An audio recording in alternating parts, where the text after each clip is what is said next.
This is the story of the one. As a custodial supervisor at a high school, he knows that during cold and flu season, germs spread fast. It's why he partners with Grainger to stay fully stocked on the products and supplies he needs, from tissues to disinfectants to floor scrubbers. All so that he can help students, staff, and teachers stay healthy and focused. Call 1-800-GRAINGER, click Grainger.com, or just stop by. Grainger, for the ones who get it done. Bugs crashing your pack's party? Whether they've got paws or sneakers, your pack deserves a home that's protected from pests. That's where Wondercide comes in. Plant-powered protection made with steam-distilled natural essential oils that actually work. It kills and repels fleas, ticks, mosquitoes, and ants without questionable ingredients or overpowering smells. Safe to use around kids and pets when used as directed. Lab-proven to work fast. And proudly made in the USA. We offer sprays for pets, people, homes, and yards. Plus, spot-on treatments, collars, and even shampoos. Whatever your pack needs, we've got it covered. Founded by a pet parent looking for a better way to protect her dog Luna, Wondercide's now protected over 21 million lives and counting. You might have even seen us on Shark Tank. Go to Wondercide.com and use code WONDER20 for 20% off your first order. That's WONDER20 at Wondercide.com. Wondercide. Protect your pack with plant-powered Wondercide today. Hey guys, Brad Gilmore here. Want to give a big shout out to our title sponsor, Walker Texas Lawyer. If you or a loved one have been injured in an accident, whether that be a car, truck, motorcycle accident, or some kind of other issue, hit up Walker Texas Lawyer at 713-552-1117 or walkertexaslawyer.com. Oh, Brad, what have you done now?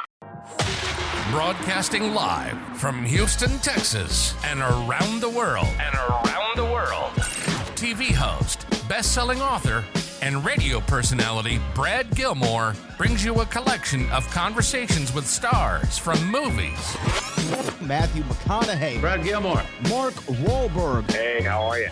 The legendary Mr. Christopher Lloyd. Christopher, how we doing? I'm doing good. Great introduction. Jessica Alba and Lizzie Mathis. Ladies, thank you so much for joining me. Thank you. Kevin Costner joins us. Thank you so much. Thank you. Television. Jimmy Fallon joins us this morning. Jimmy, how you doing, my friend? Good morning. Thank you so much, Brad, for having me. I appreciate this, bud. Kelly Ripa. Brad, thank you for having me. Comedy. Jay Leno joins us. Jay, how you doing? Hey, Brad, what's going on? Chris Tucker is in the building. Chris Tucker, good morning to you. Hey, Brad. Good morning to you. How are you? George Lopez joins us right now. George, how are you doing, sir? Good morning. Music. Lola Monroe. Thank you. Thank you for having me. The legendary frontman of AC/DC, Brian Johnson, joins us right now. Brian, how you doing? Good morning, Brad. What lovely to talk to me. Funny lad. Megan Trainor. Thank you so much, Brad. You're awesome. Chloe Bailey joins us. I appreciate the time. Appreciate you. And more. This is The Collection. Now your host, The Boat. Brad Gilmore!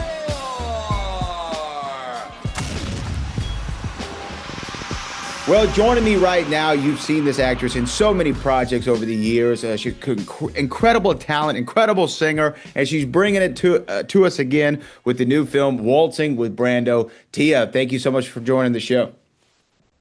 Well, thank you for having me, Brad. Well, look, I want to jump right into this movie because, and I mean this honestly, I've gotten to talk to Billy, I've gotten to talk to John.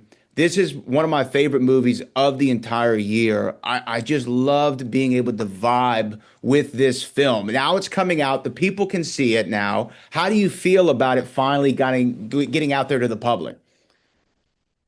I'm so excited because you do these little movies and you hope that it does well. You hope that it gets a theatrical release. To see it on the big screen and to see the beauty of T.He and all of our great work, I couldn't be more pleased. We have a big screening on Monday at the Man Chinese here in Los Angeles, the historic theater where they have the hands and footprints in front. So it's great to have Billy up on the big screen at the big historic theater, and I've seen my big mug in one really funny scene. So I'm very excited. I love this scene.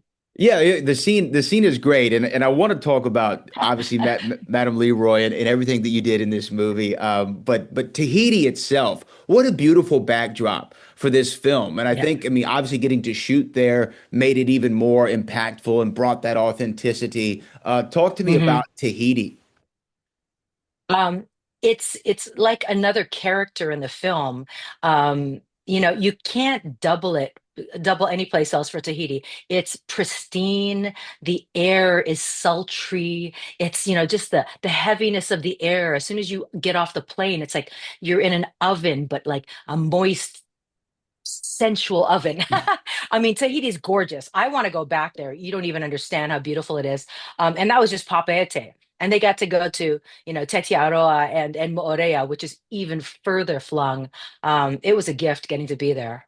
Yeah, it is like another character in the movie. It really is, and you Hmm. feel the essence of the film. And you know what? I think that Hmm. what's so great about this movie is that one of my favorite Quentin Tarantino films is Once Upon a Time in Hollywood, and this reminds me Mm. of that in the sense of similar time period, but also you feel like you're hanging out with all the characters, and you're just a fly on the wall in these few years of trying to build this incredible Xanadu that Brando is trying to do, and it feels like a fun hangout movie at times.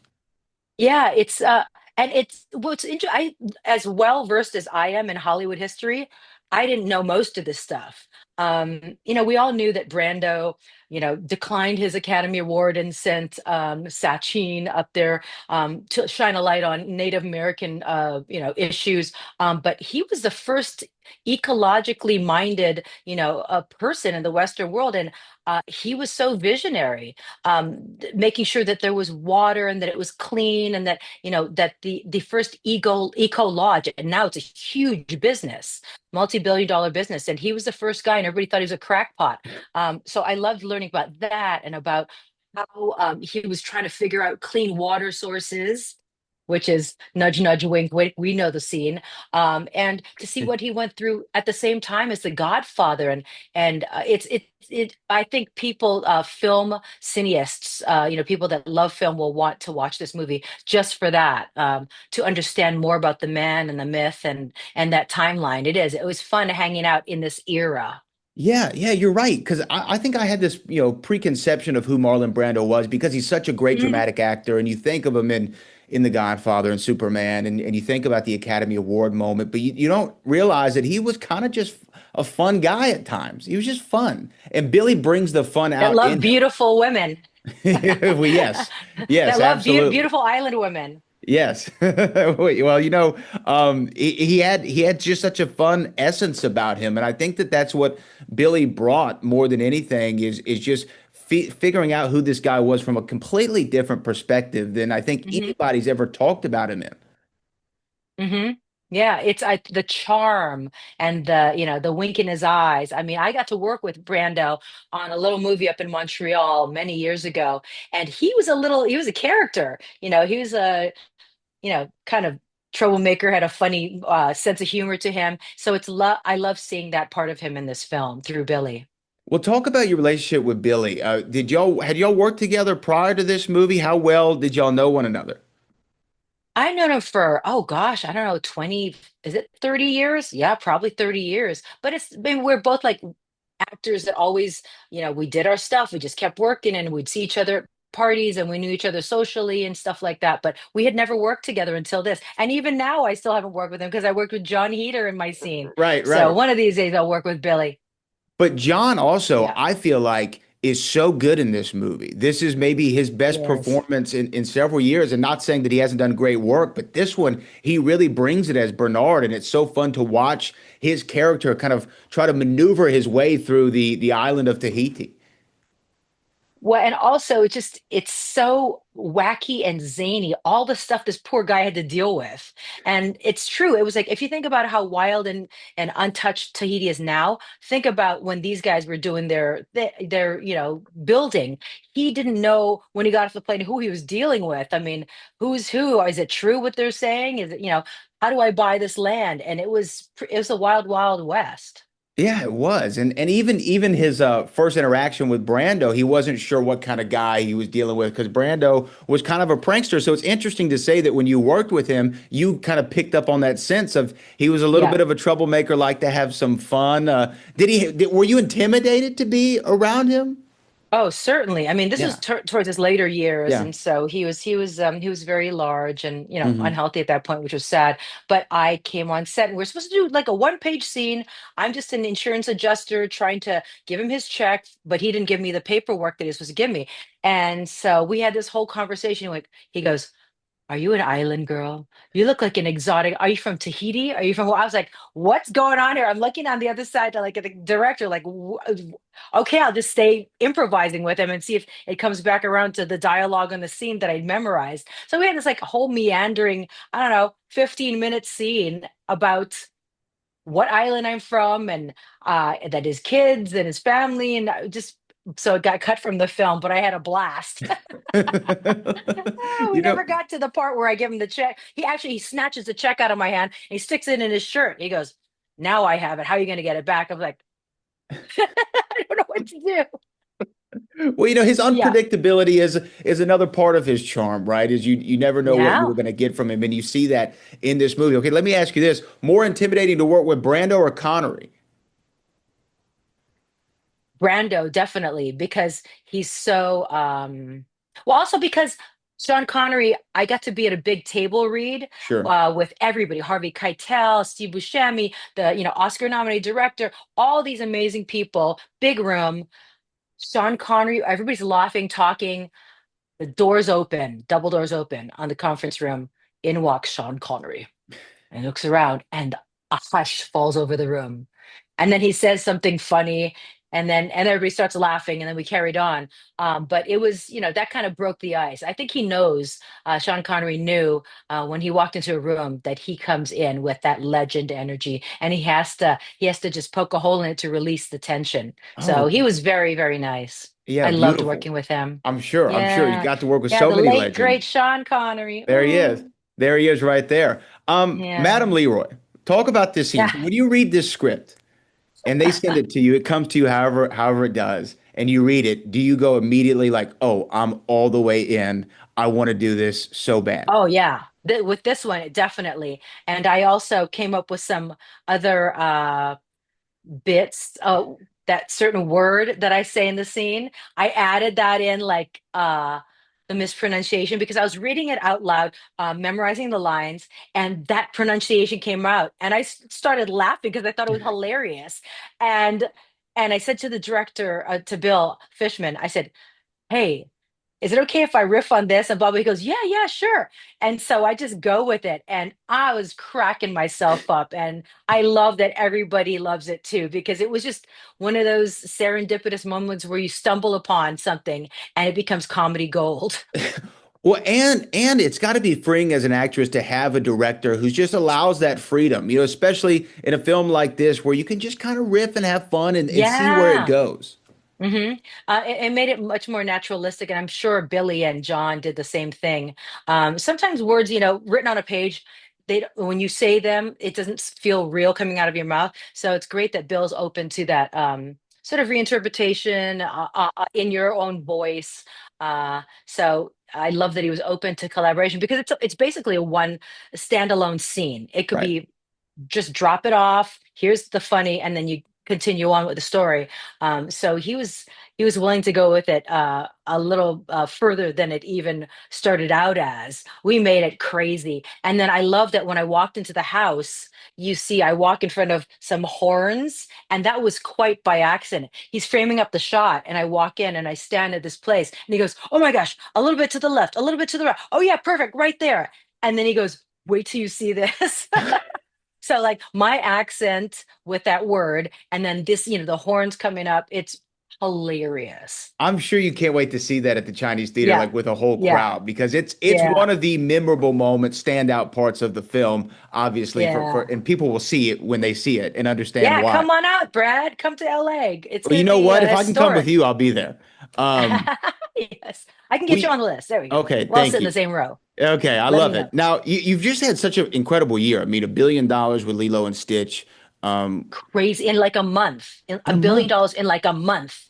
That's how fast people went to it again and again and again because we're so hungry for joy. We're so hungry for connection and family and good vibes and nostalgia. Because I did the original cartoon Of 23 course. years ago, so people want to fill their hearts. It's such a difficult and scary and sad and divisive time, no matter what side of the aisle you're on. Sure. And I feel like we just need to pull together and just hug each other and love each other through anything that comes up.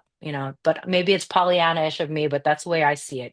Well, no, I think that you're right, and I think Lilo and Stitch does that. I think that Brando, this movie does that too, because you fall in love with this man and just the way that he Yeah. thinks and the way that he acts, and like you said, the scenery that you're chewing on is beautiful. Lilo and Mm. Stitch was a beautiful movie, and also just putting Hawaiian culture, Polynesian culture, Hmm. showing Tahiti. It feels like it's become more mainstream than ever before, especially with Moana and what Dwayne The Rock and they're doing with the live action version. It just seems to be like Yeah. mainstream story now. Yeah, I love that we're bringing like the Aloha spirit, the Tahitian Yaurana, to the world because it's good vibes. There's a reason why people dream of paradise and they see Hawaii or Tahiti in their mind's eye. And I am so fortunate, so blessed, so happy that I got to go to the Philippines, like Cebu, the island, Hawaii and Tahiti in the past, couple years working on these movies. I just have to pinch myself and go, how did I get so lucky? 41 years later in the business. It's still It's going from that crazy. grocery store in Hawaii to all the way here now. Still working. And you know what? Yeah. The last resort I know is coming out. I think sometime next year. I believe is the name of the movie. Yeah, Um, The Last Resort with Daisy Ridley and yeah, Alden Ehrenreich. It's going to be great. It's a rom-com, and I get to play another, eccentric character. I love playing these eccentric characters. It's fun. The it's crazy aunt, the crazy mom, the whatever. now I will say this, and you've been generous with your time. Waltzing with Brando is a phenomenal film, but I got to end on this. When is it going to happen? When are we going to do it? Or can we write it together? I want a Relic Hunter reboot. I want this show to come back so much. I loved this show. It's Thank actually it's a you. guilty, not even a guilty pleasure. It's a pleasure of mine. It's one of the shows that I put on when I'm feeling down and I just want to pick me up. If I just want to watch it and binge it, you and Sydney Fox and Nigel and all the adventures love this show, and I feel like it's a prime time for Sydney to come back. She's got a gang of younger relic hunters with Yep. her. And Yep. why don't we make this happen? We should make this happen. I love this show. I know. Yeah, I think so too. I can reach out to the producers in Germany and France. I really agree. I think they tried to do it with that show Librarians, but it was Mhm. not. This had a joy to it, and the Yes. comic banter between Nigel and I think's hilarious. And we could also jump in and do a relic hunt or two, just for old time's sake. And it's like, oh, my back. Oh, I think I stubbed my toe, or I don't know, whatever. I don't know, by bursitis or whatever the hell. We'll just make these funny jokes about all these things that are falling apart on us. Like, don't you remember, Sydney, when we used to do that? I'm like, yeah, I'm too tired. It would be great, but I feel like it's It'd be prime. great. There's a lot of story that could be told with Sydney Fox in 2025, 2026. I would love to see it. But you know what? That's a good idea. You've been doing so much great work. I know you're going to continue to do it. This movie is added to the great pantheon of your career, and it's really one of my favorite films of the year. So thank you so much for taking the time today. Thank you so much. My next step is writing, directing, and producing this movie that I'm going to star in Hawaii. It's a little small indie dramatic piece, and it's about time. I've been doing this a long time, speaking other people's words and telling other people's stories. And this is an important story for me in Hawaii. What And is the like story about? it's like the economic divide. It's like people that are just falling off the bottom of society in Hawaii and becoming homeless. It's not the feel good story of the century, but it does turn around. It's a really good script. So I'm looking for financing out there. So tell everybody and wherever it is, Yeah, we I'll have will to have to put up spread the something. word. Yeah, There we go. I think that would be amazing. Well, Tia, again, Yeah. thank you. Great to speak to you as always, and I really appreciate your time. Thank you. Aloha and yaurana. Thanks so much, Tia. Thanks. Thank you so much, and really Bye. have a good one. You too. Bye, All right, Brad. bye bye.